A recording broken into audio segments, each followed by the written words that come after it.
जैसा कि आप सबको पता है कि हमने 79th इंडिपेंडेंस डे बनाया है अभी कुछ दिन पहले, और उससे पहले ही सुप्रीम कोर्ट ने एक धमाका दिया था जिसमें कहा था कि स्ट्रे डॉग्स को हटाओ और शेल्टर्स में डालो। बस इतना ही काफ़ी था और दिल्ली की सड़कों पर आवाज़ गूंज उठी। पर यहाँ सवाल ये उठता है कि डॉग प्रॉब्लम पे तो सुओ मोटो ले दिया, लेकिन राहुल गांधी के इलेक्शन घोटाले पे पूरी तरीके से चुप्पी क्यों साध रखी है।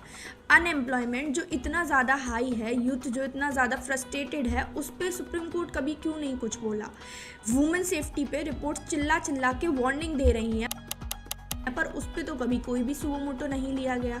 क्राइम बढ़ रहा है, स्कैम समुद्र से भी ज़्यादा गहरे हो चुके हैं, करप्शन हद ज़्यादा हो रहा है, लेकिन कोर्ट रूम में सिर्फ बात उठी कुत्तों को लेकर। तो ये किस तरीके का जस्टिस है। सवाल यहाँ ये भी है, प्रायोरिटी का स्केल डॉग से ज़्यादा बाइज्ड है। अगर कानून सबके लिए बराबर है तो फिर सेलेक्टिव एक्टिविज्म क्यों लिया जा रहा है। So hello everyone, I am Anjali and you are watching Seeking Facts, जहाँ जिस वीडियो में हम बात करने वाले हैं सुप्रीम कोर्ट के उस डिसीजन की जिसने पूरे दिल्ली एनसीआर और भारत को हिला कर रख दिया है। तो इस वीडियो में हम पूरा डिटेल एनालिसिस करेंगे कि कैसे जो प्रीवियस पॉलिसी थी वो फेल हुई है, जिसकी वजह से आज ये डिसीजन आया है, कितने रेबीज केसेस इंडिया में आते हैं और कितना बजट एक्चुअली चाहिए अगर इतने सारे स्ट्रे डॉग्स को एक जगह शेल्टर्स में रखना है तो, और क्या गवर्नमेंट के पास उतनी रिसोर्सेज हैं कि वो इतने सारे स्ट्रे डॉग्स को एलोकेट कर पाए एक जगह। जैसा कि आप सबको पता ही है कि अगस्त 11, 2025 को सुप्रीम कोर्ट की 2 जज बेंच, जस्टिस JB पर्दीवाला और जस्टिस R महादेवन ने सुओ मोटो केस लिया है, जिसका ट्रिगर था कि दिल्ली में एक 6 साल की बच्ची की रेबीज से मौत हुई। कोर्ट ने इस पे वर्डिक्ट दिया कि सारे स्ट्रे डॉग्स को शेल्टर्स में शिफ्ट किया जाए, स्टेरिलाइज्ड डॉग्स जो हैं वो भी वापस नहीं छोड़े जाएंगे। शेल्टर्स में CCTV स्टाफ और मेडिकल फैसिलिटीज, वैक्सीनेशन और स्टेरिलाइजेशन सब कुछ प्रोवाइड किया जाएगा। डॉग बाइट पर अगर कोई भी कंप्लेन आती है तो 4 घंटे में उस पर एक्शन लिया जाएगा, और जो फीड करना चाहता है घर पर फीड करे, सड़क पर कोई भी किसी भी डॉग को फीड नहीं करेगा। लेकिन जिन स्ट्रे डॉग्स को सुप्रीम कोर्ट ने सही में शेल्टर्स में डालने की बात करी है, क्या गवर्नमेंट के पास उतनी फैसिलिटीज़ हैं।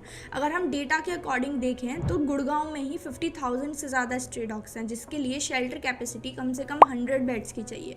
वहीं दिल्ली में 1.8 लाख स्ट्रे डॉग्स हैं और सिविक बॉडीज़ के पास सिर्फ 3,000 शेल्टर्स कैपेसिटी है। वहीं अगर नोएडा में देखें तो 20,000 से ज़्यादा स्ट्रे डॉग्स है, जिसकी शेल्टर कैपेसिटी सिर्फ 200 है, और गाजियाबाद में 70,000 से भी ज़्यादा स्ट्रे डॉग्स हैं, जिसमें शेल्टर कैपेसिटी सिर्फ 150 है। तो ये ऐसा है जैसे दिल्ली का सारा ट्रैफिक एक क्रिकेट स्टेडियम में पार्क करने की कोशिश करी जा रही है। टेक्निकली पॉसिबल है पर रियलिटी में नहीं। इस डेटा के बाद अगर गवर्नमेंट इस पॉलिसी को इम्प्लीमेंट करने की सोचती है और डॉग्स को शेल्टर प्रोवाइड करती है तो उसकी कॉस्ट कितनी आएगी। अगर हम स्पेस की ही बात करें तो एक डॉग को कम से कम 50 square feet open area plus kennel space चाहिए। उसके अलावा अगर हम गुड़गांव के ही 50,000 डॉग्स को ये शेल्टर्स प्रोवाइड करने की कोशिश करें तो 57 एकड़ ज़मीन तो चाहिए ही उसके लिए, और पूरे दिल्ली NCR के 2.7 लाख डॉग्स को शेल्टर्स प्रोवाइड करना है तो 300 एकड़ ज़मीन चाहिए उसके लिए, जिसमें सारे 2.7 लाख डॉग्स के लिए अगर हमें पर डे सारी फैसिलिटीज़ प्रोवाइड करनी है, जिसमें फूड, स्टाफ और मेडिकल फैसिलिटीज़ होंगी, तो 1.35 से लेकर 2.7 करोड़ पर डे का खर्चा आएगा, जो कि सालाना 500 से 1000 करोड़ हो। तो ये ऐसा ही समझिए कि एक एनुअल शेल्टर बजट अगर हमें स्ट्रे डॉग्स के लिए चाहिए तो वो एक छोटी सी स्टेट की एजुकेशन पॉलिसी के बजट के बराबर है। तो आप खुद ही अंदाज़ा लगा लीजिए क्या गवर्नमेंट इतना पैसा खर्च करेगी इन स्ट्रे डॉग्स के लिए। दिल्ली NCR जैसे एरिया में जहाँ लोगों को रहने के लिए घर नहीं मिलते हैं, ज़मीन नहीं मिलती घर बनाने के लिए, वहाँ कुत्तों के लिए ये पेंट हाउस बनाया जाएगा। आप खुद ही सोच के देखिए। जिन स्ट्रे डॉग्स को आज सुप्रीम कोर्ट स्ट्रीट से हटाने की बात कर रही है, हिंदू धर्म में उनका एक अलग दर्जा है। आप सबने पशुपतिनाथ मंदिर का नाम तो सुना ही होगा। पशुपतिनाथ का मतलब होता है पशुओं के स्वामी। शिवजी के रूप में पशुपतिनाथ जी ने गौ, शेर, नाग और कुत्ते को अपने परिवार का हिस्सा बनाया। और यही नहीं, काल भैरव जो शिव का ही रूप है, उनकी सवारी भी एक काला कुत्ता है। काल भैरव के मंदिर में आज भी लोग काले कुत्ते को प्रसाद खिलाते हैं, क्योंकि माना जाता है कि ये भैरव के सेवक हैं और रक्षा भी करते हैं। उसी तरीके से महाभारत के महाप्रस्थानिका पर्व बुक 17 सेक्शन 3 में ये लिखा हुआ है कि युधिष्ठिर स्वर्ग की यात्रा पर एक कुत्ते को लेकर जाते हैं। स्वर्ग द्वार पर इंद्र उनसे कहते हैं कि स्वर्ग में कुत्ता अलाउ नहीं है। उस पर युधिष्ठिर जवाब देते हैं कि जो साथ निभाए उसका साथ छोड़ना अधर्म है। भागवत पुराण में दत्तात्रेय अपने 24 गुरु चुनते हैं, जिसमें से एक गुरु कुत्ता भी होता है, जिससे उन्होंने निर्लोभ और सतर्क रहने का ज्ञान लिया था। एनिमल प्रोटेक्शन बॉडीज़ ने भी इस जजमेंट के खिलाफ काफ़ी ज़्यादा आवाज़ उठाई है, जैसे कि Federation of Indian Animal Protection Organisation, जिसे FIAPO भी कहा जाता है, उसने इस जजमेंट को शॉकिंग और इंडिया के कानून के खिलाफ बताया है।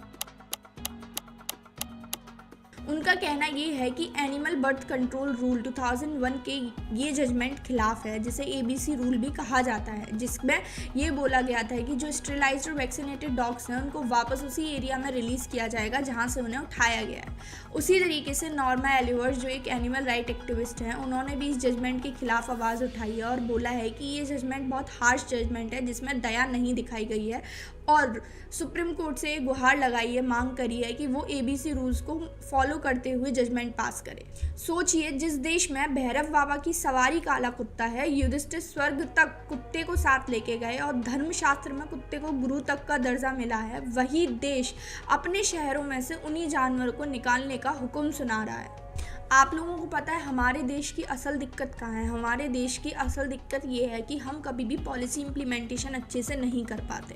हमारे यहाँ करप्शन ही इतना ज़्यादा है कि पॉलिसी अच्छे से इम्प्लीमेंट ही नहीं हो पाती है। ऐसा नहीं था कि कोर्ट ने इससे पहले कोई रूल नहीं बनाया था स्ट्रे डॉग्स के लिए, इससे पहले भी ABC रूल बनाया गया था। वो इसीलिए बनाया गया था ताकि रेबीज़ के केसेस कम हों, जिसमें ये बोला गया था कि स्ट्रे डॉग्स को स्टेरिलाइज किया जाए और उनको प्रॉपर वैक्सीनेशन दी जाए, और जब वैक्सीनेशन उनकी प्रॉपर हो जाए तो उसके बाद उन्हें वापस उन्हीं स्ट्रीट्स पे छोड़ दिया जाएगा।